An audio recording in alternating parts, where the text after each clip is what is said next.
An Inadvertence by Anton Pavlovich Chekhov. Pyotr Petrovich Strizhin, the nephew of Madame Ivanov, the colonel's widowed man, whose new galoshes was stolen last year, came home from a christening party at 2 o'clock in the morning to avoid waking the household. He took off his things in the lobby, made his way on tiptoe to his room holding his breath, and began getting ready for bed without lighting a candle. Strizhin leads a sober and regular life. He has a sanctimonious expression of face. He reads nothing but religious and edifying books. But at the christening party, in his delight that Lyubov Spiridonovna had passed through her confinement successfully, he had permitted himself to drink 4 glasses of vodka and a glass of wine, the taste of which suggested something midway between vinegar and castor. All spirituous liquors are like seawater and glory. The more you imbibe of them, the greater your thirst. And now, as he undressed, Strizhin was aware of an overwhelming craving for drink. I believe Dashenka has some vodka in the cupboard in the right-hand corner. He thought, if I drink 1 wineglassful she won't notice it. After some hesitation overcoming his fears, Strizhin went to the cupboard. Cautiously opening the door, he felt in the right-hand corner for a bottle, and poured out a wineglassful, put the bottle back in its place. Then, making the sign of the cross, drank it off, and immediately something like a miracle took place. Strizhin was flung back from the cupboard to the chest with fearful force like a bomb. There were flashes before his eyes.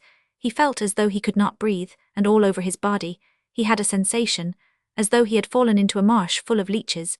It seemed to him as though instead of vodka he had swallowed dynamite, which blew up his body, the house, and the whole street. His head, his arms, his leg sole seemed to be torn off, and to be flying away somewhere to the devil into space. For some 3 minutes he lay on the chest, not moving and scarcely breathing. Then he got up and asked himself, "Where am I?" The first thing of which he was clearly conscious on coming to himself was the pronounced smell of paraffin. Holy saints, he thought in horror, it's paraffin I have drunk instead of vodka. The thought that he had poisoned himself threw him into a cold shiver, then into a fever. That it was really poison that he had taken was proved not only by the smell in the room, but also by the burning taste in his mouth, the flashes before his eyes, the ringing in his head, and the colicky pain in his stomach. Feeling the approach of death, and not buoying himself up with false hopes, he wanted to say goodbye to those nearest to him, and made his way to Dashenka's bedroom. Being a widower, he had his sister-in-law called Dashenka, an old maid, living in the flat to keep house for him. "Dashenka," he said in a tearful voice as he went into the bedroom, "dear Dashenka." Something grumbled in the darkness and uttered a deep sigh. "Dashenka." What a woman's voice articulated rapidly. "Is that you, Pyotr Petrovich? Are you back already? Well, what is it? What has the baby been christened? Who was godmother?" The godmother was Natalia Andreevna Velikosvietsky, and the godfather Pavel Ivanich Bezsenitsyn. I believe, Dashenka, I am dying, and the baby has been christened Olympiada in honor of their kind patroness. I have just drunk paraffin, Dashenka." "What next? You don't say they gave you paraffin there?" "I must own I wanted to get a drink of vodka without asking you, and the Lord chastised me by accident in the dark. I took paraffin. What am I to do?" Dashenka, hearing that the cupboard had been opened without her permission, grew more wide-awake. She quickly lighted a candle, jumped out of bed, and in her nightgown, a freckled bony figure in curl papers, padded with bare feet to the cupboard. "Who told you might?" she asked sternly, as she scrutinized the inside of the cupboard. "Was the vodka put there for you?" I haven't drunk vodka, but paraffin, Dashenka," muttered Strizhin, mopping the cold sweat on his brow.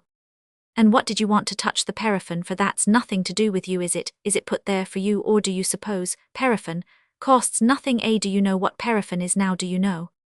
"Dear Dashenka," moaned Strizhin, "it's a question of life and death, and you talk about money."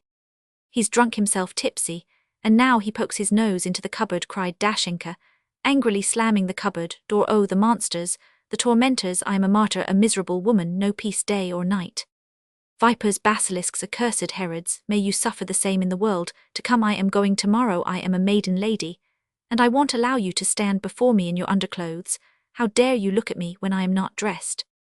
And she went on, and on knowing that when Dashenka was enraged there was no moving her with prayers or vows, or even by firing a cannon, Strizhin waved his hand in despair, dressed, and made up his mind to go to the doctor. But a doctor is only readily found when he is not wanted. After running through 3 streets and ringing 5 times at Dr. Chekhov and 7 times at Dr. Boltyhin's, Strijan raced off to a chemist's shop, thinking possibly the chemist could help him there. After a long interval, a little dark and curly-headed chemist came out to him in his dressing gown with drowsy eyes, and such a wise and serious face that it was positively terrifying. "What do you want?" he asked in a tone in which only very wise and dignified chemists of Jewish persuasion can speak.